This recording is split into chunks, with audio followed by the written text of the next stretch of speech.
বিপদ যখন সামনে এসে দাঁড়িয়েছে তখন আমি শুধু ভাবছি কেন আমি তোমাকে ছাড়া থাকতে পারলাম না। আমার বান্ধবীরা তো সেদিন ঠিক কথাই বলেছিল একদিন আমি এমন কোনো বিপদে ফেঁসে যাব। কথাগুলো আইটেম গান কাটা লাগার শেষ চরণের বাংলা ভাবানুবাদ। গানটি প্রকাশের পর শ্রোতা মহলে তুমুল জনপ্রিয়তা পায়।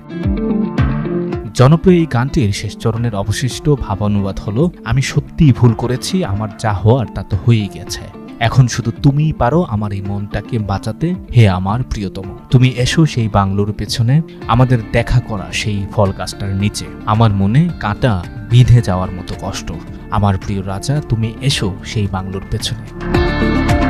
গানটির ব্রিজ লাইন বা বারবার রিপিট হওয়া লাইনগুলোর ভাব অনুবাদ এমন, দেখে তোমরা কেমন নাচতে পারো, কেমন দুলতে পারো, এসো তোমরা যারা পার্টি ভালোবাসো একটু নেচে দেখাও, আমার মনে কাঁটা বিঁধে যাওয়ার মতো কষ্ট, আমার প্রিয় রাজা তুমি এসো সেই বাংলোর পেছনে। 2002 সালে Hindi pop album DJ doll বের হয়। সেখানে কাঁটা লাগা গানের রিমিক্স ভিডিওর মাধ্যমে রাতারাতি জনপ্রিয়তা পান সদ্য প্রয়াত শেফালি জরিওয়ালা। সঞ্জয় দত্ত, যুগান্তর নিউজ।